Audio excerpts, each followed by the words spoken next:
Good morning student. तो हम लोग पिछले वीडियो में देखे थे मल्टीप्लेक्सर के बारे में, थोड़ा सा इसको हम लोग फिर से रिकवर करते हैं। मल्टीप्लेक्सर का सिंपल सा काम था मल्टीपल इनपुट्स को लेना और सेलेक्ट लाइन के आधार पर आउटपुट जनरेट करना। यहाँ पर मल्टीपल इनपुट 0 और 1 हो सकता था, यानी अगर 2 इनपुट है तो चाहे तो वो 0 होगा और या तो वो 1 होगा।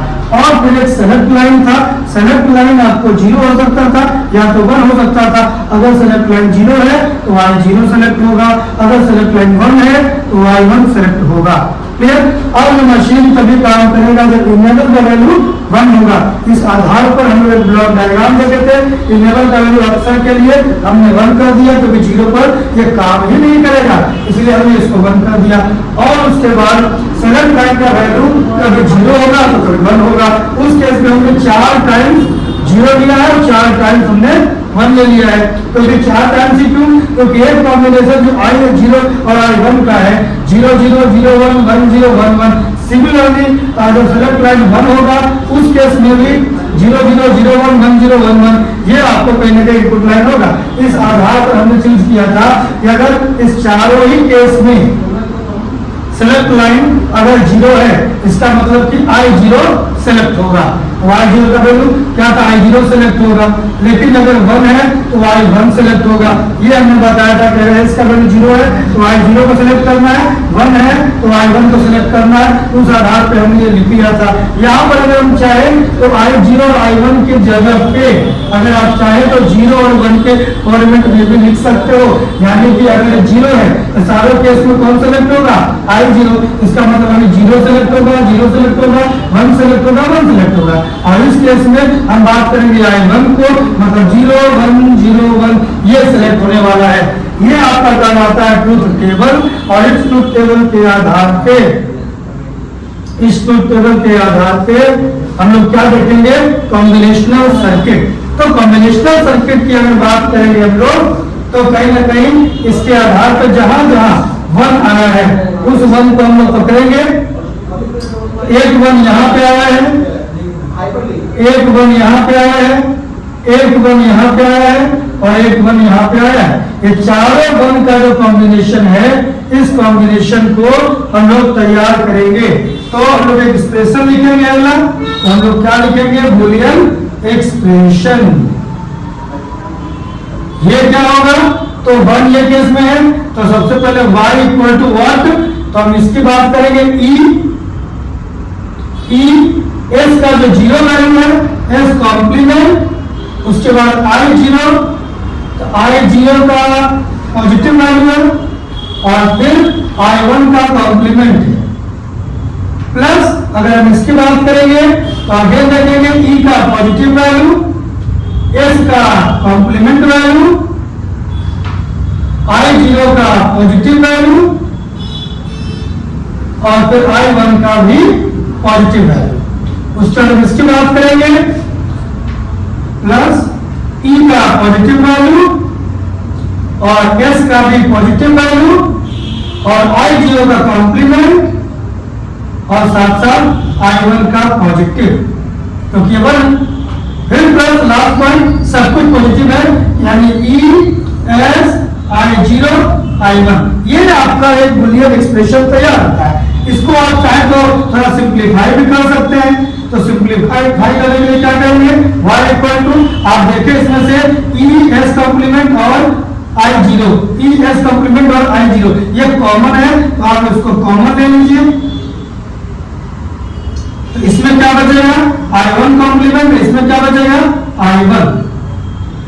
फिर उसके बाद हम बात करेंगे अगला एक्सप्रेशन का। तो इसमें क्या होगा? es और i1 ये आपका कॉमन है, es i1 ये आपका कॉमन है। इसमें बचता क्या है? i0 कॉम्प्लीमेंट और इसमें क्या बचता है? i0।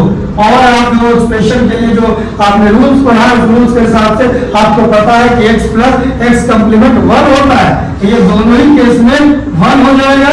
इसका मतलब जो फाइनल एक्सप्रेशन बनेगा वो बनेगा e s कॉम्प्लीमेंट i0 ये हो गया 1 प्लस e s i1। इस तरीके से ये आपका एक फाइनल बुलियन एक्सप्रेशन बनता है। तो हमने मल्टीप्लेक्सर का definition, block diagram, truth table and gate boolean expression को देखा। अब फाइनली हम लोग को क्या बनाना होता है, अब हम लोग को फाइनली बनाना होता है लॉजिक सर्किट। तो लॉजिक सर्किट आप कैसे बनाएंगे,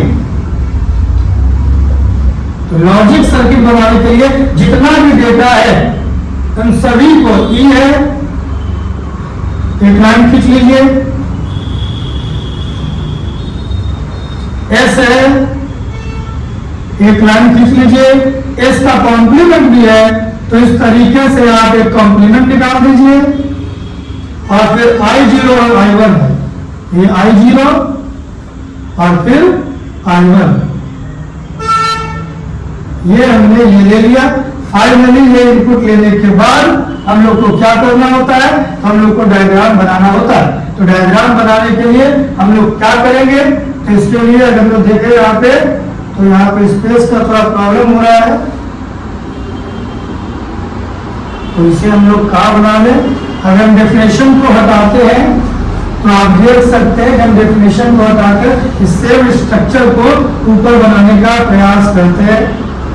ओके, और आप इसको समझेंगे। अगेन एक हमने क्या ले लिया, ई, एक हमने ले लिया एस, और फिर एस का कॉम्प्लीमेंट, और फिर I0 और फिर I1, ये हमने 4 इनपुट ले लिया। अब सबसे पहले क्या करना है, तीनों को मल्टीप्लाई करना है। यहाँ पर मल्टीप्लाई करना है तो हम लोग मल्टीप्लाई के लिए एंड गेट लगाएंगे। पहले एंड गेट में क्या क्या डालना है, ई डालना है, देखो आपको यहाँ से ई पकड़ाएंगे। उसके बाद एस का कॉम्प्लीमेंट, एस का कॉम्प्लीमेंट यहाँ से ले लेंगे, I0 यहाँ से ले लेंगे। तो आप देख रहे हैं हमने पहला काम कर लिया। फिर दूसरा काम, अगेन एक एंड आपको और लेना होगा जिसमें ई लेना है, एस लेना है, एस का पॉजिटिव लेना है, और फिर I1 ये हो गया। ये तीनों दोनों का प्लस करना है। तो प्लस करने के लिए हम लोग यहाँ पर एक और ऑपरेटर का इस्तेमाल करेंगे।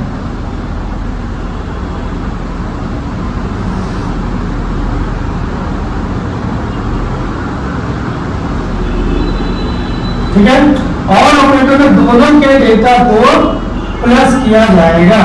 और फाइनली ये जो आएगा, तो ये आपका क्या हुआ, ये आपका आया ई एस कॉम्प्लीमेंट I0, और ये क्या आया ई एस I1, और फाइनली दोनों को जोड़ा गया तो ये बनता है फ्रेंड्स वाई। यानी कि ये जो फाइनली है ये आपका लॉजिक सर्किट कहलाएगा। दिस वाज मल्टीप्लेक्सर, किस तरीके से मल्टीपल इनपुट लेकर एक आउटपुट हम जनरेट करते हैं। तो 5 पॉइंट्स को याद रखें जब भी मल्टीप्लेक्सर के बारे में पूछा जाएगा। फर्स्टली डिफाइन मल्टीप्लेक्सर, सेकेंडली आपको ब्लॉक डायग्राम बनाना होगा जो प्रीवियस वीडियो में बताया गया, तीसरा ट्रुथ टेबल आपको बनाना होगा जो ये है, और फिर 14वां पॉइंट जिसमें आपको बुलियन एक्सप्रेशन लेना होगा, और 5वां पॉइंट जिसमें आपको लॉजिक सर्किट बनाना होगा। इतना अगर आप डिस्कस कर देते हैं तो आपके एग्जाम के लिए, आपके क्वेश्चन के लिए बहुत ही सटीक आंसर होगा। थैंक यू, आज के लिए इतना ही। अगले टॉपिक हम लोग देखेंगे encoder, half adder, full adder, in terms के बारे में। Thank you.